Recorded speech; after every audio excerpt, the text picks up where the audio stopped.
of the things that Gerrard can do with football. Any pass off any surface, any foot, he can do it. Do you know what I mean? And then you also had people like Mario Balotelli as well, which was an indication of someone who had all the talent, but there was something missing, like the mentality. Like it's dropped and then spun back into the goal. And it was just like, who would even try that? Like, you can't even do that. Like, do you know what I mean? And it was just one of them where you just stop and clap.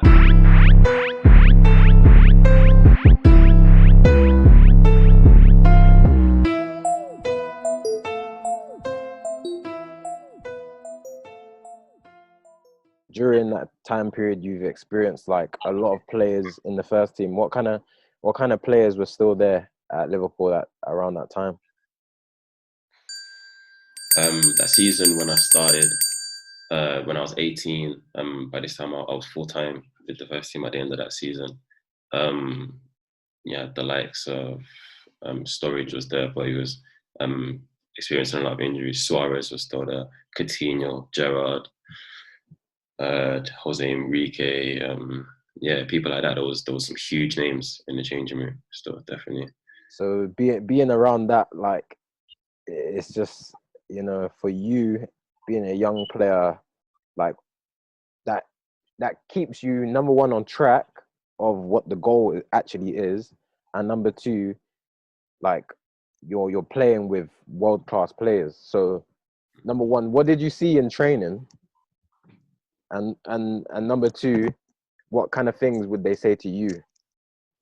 Advice and things like that. It was eye-opening. Training with those guys, definitely seeing the level that some of them were at. Obviously, Gerrard was in like the last year of his career, but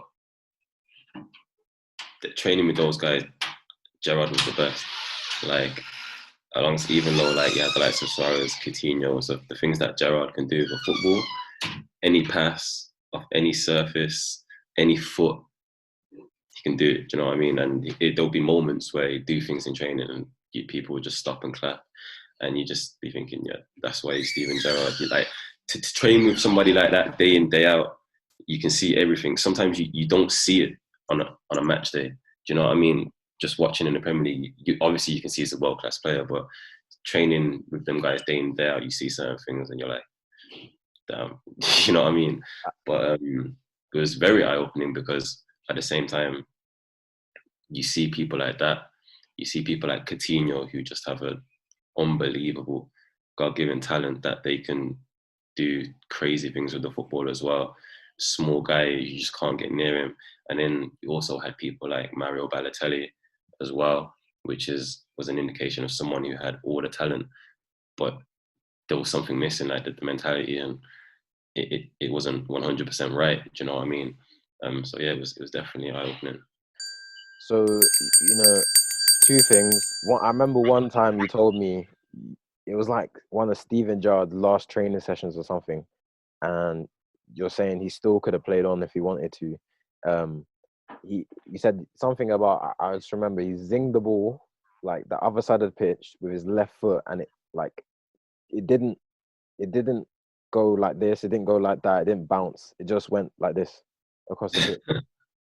Yeah. I can't remember that one specifically, but I always remember there was one time we were playing a game in training, and it was like a small possession, but when you have four small goals, yeah, but the goals are facing the wrong way, if you know what I mean. So the goals are all facing the outside of the pitch. You know what I mean? One like near each corner are facing the outside of the pitch, and from one side, he's pinged it basically across the pitch, diagonally, but into the goal. Like it's dropped and then spun back into the goal.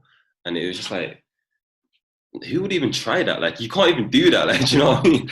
And it was just one of them where you just stop and clap, like literally from diagonally over the goal, and it's like it's dropped and then spun back into the goal. And it was like, no, that's what? So I know what you're talking about, but the people, they might not like be in trainings and whatever. So just imagine you have a pitch, yeah? Yeah, so you've got like, it's about probably about 20 by 20, something like that. 20 by 20 pitch. And let's say normally like in a normal game, you'd have a goal here and a goal here, but Yeah, let's just say those mini goals, right? yeah, mini goals, but you've got Those, four. there's just say those mini goals are faced the other way. They're not faced Yeah, but the how goals are, they're faced off yeah, the they're pitch, not facing into the pitch. The four goals are facing out, basically. and Yeah, the other two are facing out as well. And he's yeah, hit a ball yeah, over the goal, and it span back in the net. yeah, Basically, what you see people do from, like, I don't know, you see these videos on Instagram where they're yeah, like near the corner flag and they try to spin it in, and yeah, he's yeah. basically But done this is that. like, But yeah, this is in the middle of the possession.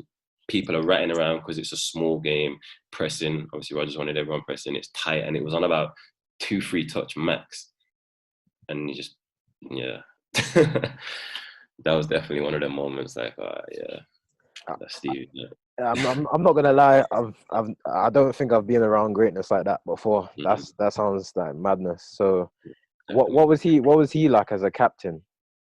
Very good. He was very good with me as well. Spoke to me quite a bit. Had a good relationship. And he definitely made me feel involved. And yeah, he was good for me. He asked me to play in his. It was their equivalent of a testimonial, Yeah, which is like a charity game.